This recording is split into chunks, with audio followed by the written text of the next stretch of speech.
Hey everyone, welcome back to History's Layers. I'm Michael Thompson here with my good friend Dr. Jonathan Miles.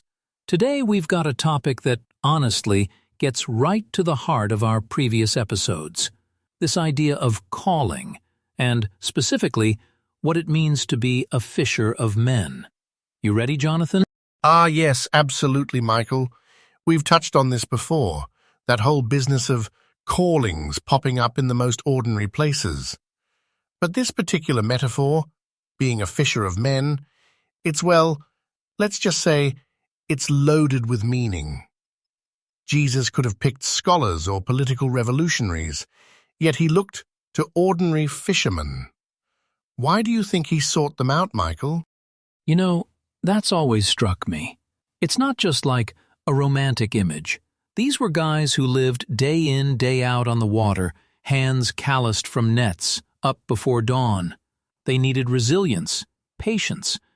And I guess, I'm thinking maybe Jesus saw something in those qualities, that kind of gritty persistence, that translated well for what he was calling them to do. Precisely. And archaeological work around the Sea of Galilee, where so much of this story is set, really bears that out. We've uncovered ancient boat remnants, fishing weights, even graffiti in old villages that suggest these folks were at once vital to the economy and, frankly, tough as boots. It isn't glamorous. The resilience, patience, willingness to try again after coming up empty, that's vital. It's also, if I may, quite communal work. Fishing wasn't solitary, and perhaps that's got something to do with sharing faith, too. That's such a good point. And honestly, when you look at these stories, it's almost as if Jesus wanted the guys who'd already learned to weather storms together, to haul in the catch side by side. Not flashy, but real.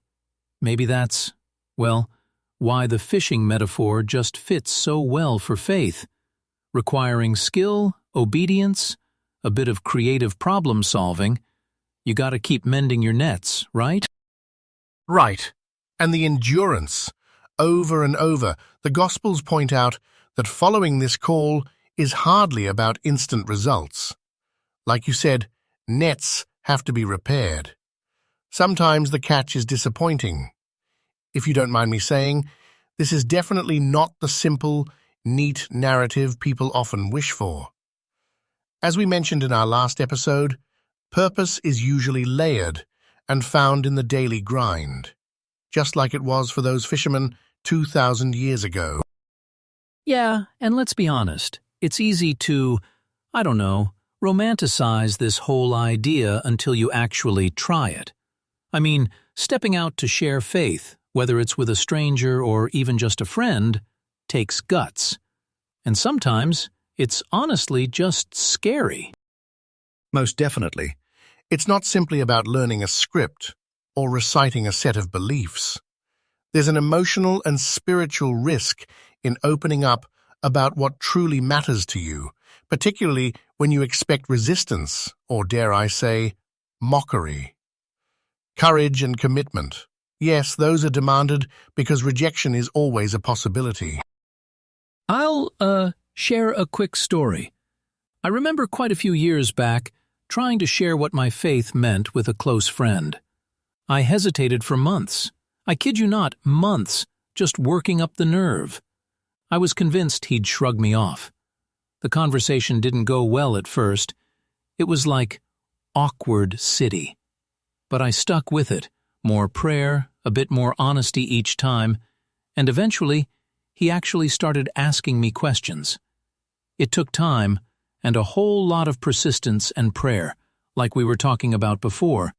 But man, it changed both of us, honestly. That's such a relatable experience, Michael. I suspect all of us have felt some hesitation, especially knowing that not everyone wants to hear what we have to say. Still, these challenges can strengthen us if we're open to leaning on our faith communities, seeking encouragement, and not going it alone. For sure. Sometimes people push back or just ignore you. And it's tempting to just, stop trying. But being a fisher of men is a marathon, not a sprint. There's patience, faith, and that willingness to cast the net out again, maybe in a different spot, or maybe with someone else alongside you.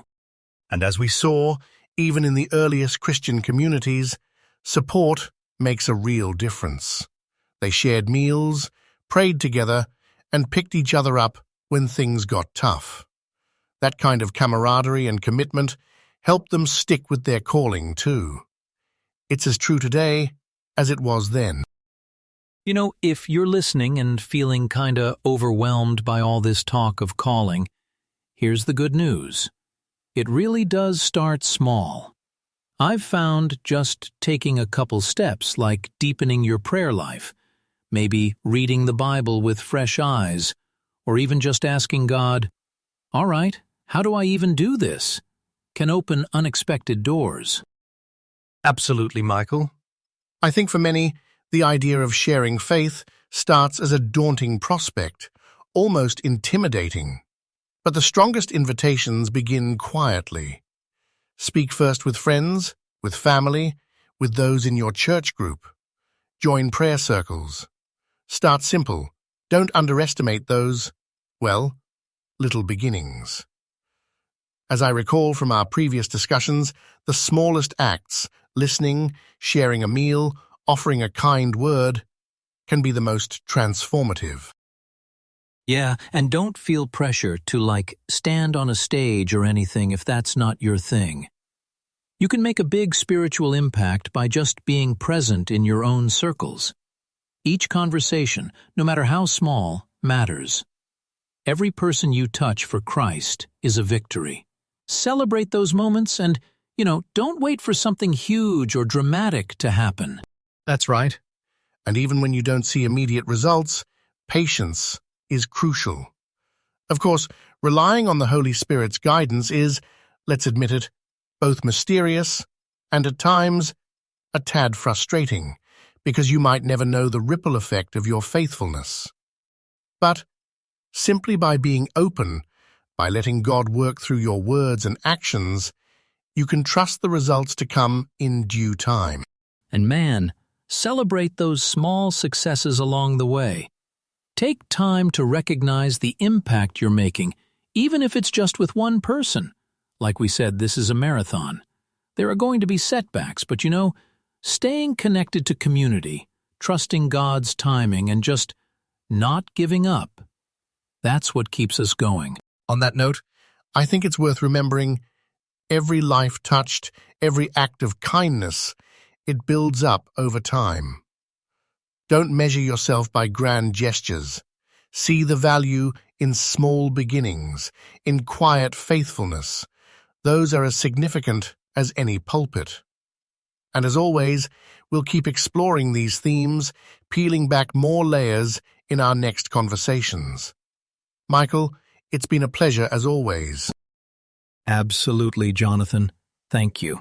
And thanks to everyone listening. Don't forget, you're not alone on this journey. God's with you, and so is your community. If you found this helpful, stay tuned. More to come. Until next time. Goodbye, Michael. Goodbye, everyone. Take care and keep casting those nets.